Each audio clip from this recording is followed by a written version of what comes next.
Hey YouTube, welcome back to the channel. Today, we'll be talking about 3 cases of people who were convicted of murder, but given a second chance and released back into the free world again. Naturally, as you can probably infer from the title, this would end in tragedy. For those of you who are new here, my name is Blue, and I'm a Florida police officer with 10 years of experience. I'd like to use that experience to give you an inside look into the world of criminality and mystery, all while we try to answer an all too important question. Can you rehabilitate a murderer? With that question posed, let's get into today's first case.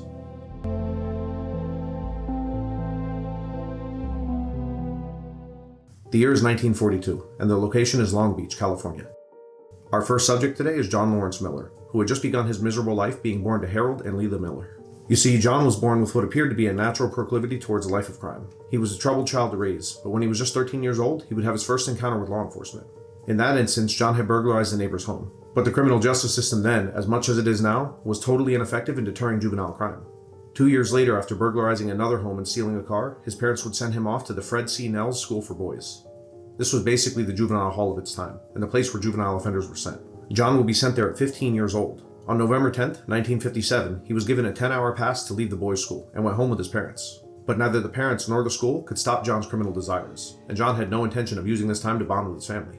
Instead, he ran away with the intention of burglarizing a family friend's home, as he knew they had guns in the house that he wanted to steal. Once he arrived at their home, he found it empty, but as he was about to break in, John laid eyes on a 22-month-old girl playing outside alone at the house next door. This child was Laura Wetzel, and for some reason, John was overcome by the most evil desire. Originally intending to steal guns, like we said earlier, John instead grabbed Laura and took her inside of the empty home, where he proceeded to beat her, assault her, and then smothered her, ending her life.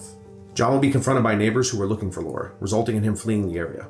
After a short search, Laura's body was discovered under a blanket. Resuscitative efforts failed, and Laura was pronounced dead. Now, after fleeing the area, John stole a bike and rode it to Redondo Beach, where he then stole a car and fled north. At this point, everyone was looking for John, and his picture was being displayed everywhere on newspapers in California and the surrounding states.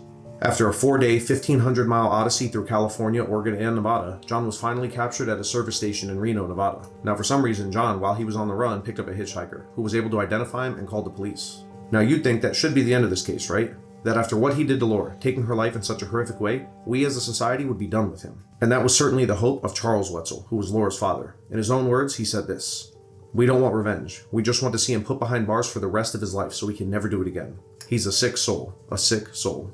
Now, during his arrest, John was asked why had he done this. He, to this day, has only ever given one reason: "I just wanted to know what it was like to kill." After a relatively short trial, John was convicted of murder and handed down a life sentence. And that should be the end of our tale today, right? But you know better. Despite this so-called life sentence, John was given the chance at a future parole date. You see, the criminal justice system still wanted to give him a chance at rehabilitation, a chance at becoming what John had never been, a functioning member of society. And so, after 17 years in prison, John was given a second chance at life. In August of 1975, John was paroled and released into the world once more. Now, there is little known about what John spent the next few months doing as a free man, if he tried to find a job, housing, or anything like that. What we do know is that on October 21st of 1975, just 2 months after John was released, he went back to his parents' home in Long Beach. Once he got here, he shot both parents to death with a stolen gun. Continuing to make the most of his newfound freedom, John went on to rob a bank and was arrested shortly after taking the bank manager hostage. On March 25th, 1976, John was given the sentence he should have been given after Laura's horrific murder. He was sentenced to death in the gas chamber after earlier telling his parole officer that he wanted the death penalty because he lacked the courage to take his own life. But John would never receive the death sentence. Despite being 82 years old today, he's still in prison at the Pleasant Valley State Prison. In 2027, John will get another chance at parole. Outrageous, but unsurprising for a California prison. This next case takes us to Indianapolis, Indiana, back to the year of 1949. Howard Allen was one of 8 children being raised by a poor single mother. Howard was a below-average student who left school reading only at a 2nd grade level. Despite this, he would later take an IQ test and score 104, and all of his friends and family claimed that he was perfectly normal, despite his poor reading ability. That becomes important later. So let's fast forward to August of 1974. Howard, now 24, commits his first known home invasion.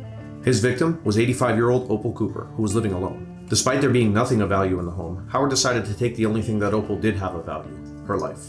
Howard would beat Opal to death with his bare hands. He would be arrested for murder, but was eventually convicted on the lesser charge of manslaughter and given a reduced sentence. You see, the courts decided that Opal's life was worth just 2 to 21 years in prison because that's the sentence that Howard received. And so, Howard went to prison under this sentencing agreement. And of course, he was seen as a great candidate for early release. In January of 1985, 11 years after Opal's murder, Howard was released into the world again as a free man. He took up work at a car wash for a short time, but he could only hold out for so long before he returned to doing what he knew best: On the 18th of May, 1987, a 73-year-old unnamed woman narrowly escaped death when she was choked and badly beaten by a prowler in her home. 2 days later, Laverne Hale, 87 years old, was attacked in a similar fashion. Laverne ultimately died of her injuries. Just weeks later, Howard ransacked the residence of an elderly man, just blocks away from the scene of the Laverne Hale murder. Luckily for the man, he was not at home at the time of the break-in. Howard, for some reason, decided to set the home on fire, destroying it. At this point, the elderly community in Indianapolis was terrified, and everybody knew that they were being targeted by a vicious predator. Now, Howard's spree would soon come to an end, but not before another innocent person lost their life. Ernestine Griffin was an elderly woman who lived alone in Indianapolis. She lived next to the dental office of Dr. Seaman, somebody who knew her quite well. One day she called and advised that a man had stopped by her house, asking her about an old car the doctor had for sale. Griffin stated that she had the man write down his name and number, and she passed it along to the doctor. The note read, Howard Allen, phone number 545-4109. The next morning, the doctor walked over to Griffin's house and discovered her body lying on the floor. She had been stabbed over 10 times, and the knife had been left lodged in her chest. As if that wasn't enough, it was also discovered that her face had been badly beaten by a toaster. The note given to the doctor would be taken in as evidence, and a handwriting expert would later testify that Howard had written the note.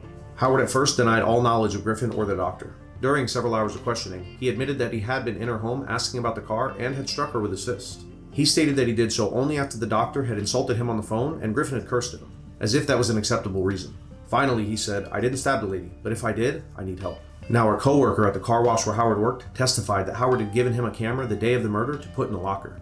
The camera was identified by both serial number as well as the film still in the camera as belonging to Griffin. On August 4th, 1987, Howard was formally arrested on multiple charges. Witnesses linked him with the May 18th attack, leading to Howard's indictment on charges of battery, burglary, and false imprisonment. He was also charged with arson and burglary from the June 2nd incident, as well as the murder of Griffin. However, the police were not finished with their suspect. As it happens, Laverne Hale lived directly behind Howard, and he remained a prime suspect in her murder, based on his modus operandi. In early August, detectives announced that Howard was a prime suspect in 11 other cases, each involving robbery and assault. Howard was eventually sentenced to 88 total years in prison for all of his crimes against all the elderly residents of Indianapolis. But for his crimes against Griffin, he was sentenced to death. Now, Howard's attorney argued that because of his low IQ, he had a diminished responsibility for his crimes. Now, despite all the evidence showing the opposite to be true, this actually worked. Howard's death sentence was commuted to a life sentence, and he was allowed to serve that until he died at the age of 71 on June 5th of 2020. Then and only then were the elderly residents of Indianapolis safe from both Howard and an ineffectual justice system. And now for today's final case.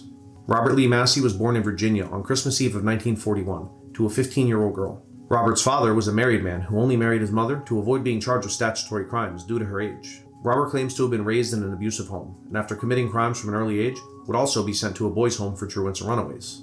When he was 17, he stole a car and received a short prison sentence. But at the age of 25, he would commit what was his first and should have been his last murder.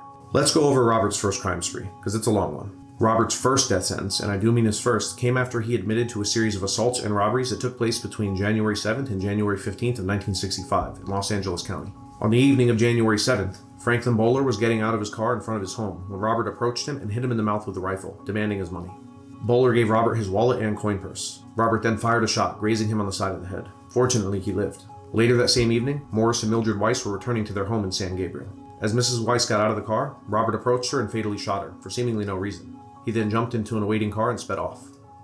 Again, that same night, just after midnight, Robert entered a bar, brandished a rifle, and told everybody in there that this is a stick-up. He then took all the money out of the wallets of the bartender and the lone patron. The bartender actually threw a beer bottle at Robert, causing him to flee. On January 15th, Robert encountered Frank Patty at MacArthur Park in Los Angeles. The two of them agreed to go to Patty's hotel room, but I'm not exactly sure why. While he was there, Robert pulled out a revolver, demanded his money, and told Patty to take his clothes off. Patty, in self-defense, attacked Robert, who fired 3 shots at him and fled. 2 shots would hit Patty in the stomach and 1 would hit him in the neck, but luckily he survived. Now, after all that, Robert was finally arrested on January 20th, 1965 for the assault on Patty. He gave 2 tape-recorded statements in which he admitted to committing all of these crimes and said that he was trying to rob Mrs. Weiss when he shot her and killed her. Robert was convicted of 4 counts of robbery, 1 count of attempted murder, and 1 count of actual murder, and sentenced to death for the murder of Mildred Weiss. Robert actually came close to serving his death sentence, but in 1967, then Governor Ronald Reagan actually gave him a stay of execution so he could testify against an accomplice. Now at this point you're probably asking yourself, how could a man on death row ever be set free? What could possibly have happened to let Robert loose on the world again? That would be the Supreme Court case of Furman versus Georgia. The courts ruled that the death sentence, as it was being applied at the time, was unconstitutional, due to the arbitrary guidelines that each state had. It was found that the death penalty was being applied to some crimes, but those exact same crimes in other cases were given lesser sentences. This was the reason Robert's death sentence was reduced to a life sentence. But that still should have been okay, right? I mean, doesn't a life sentence really mean life? Well, as we've just seen, unfortunately, it doesn't. And that's because our courts in the US have what I can only describe as a fetish for letting violent criminals go free. And this time was no different. In 1978, the California Parole Board decided to make Robert a free man again, as he was considered a model prisoner who had been rehabilitated. California again, I know, not much has changed. And so Robert, newly released, set to work. He got a job at his local church, and he would volunteer his free time feeding the poor and taking care of the sick, all while going back to school to pursue his PhD.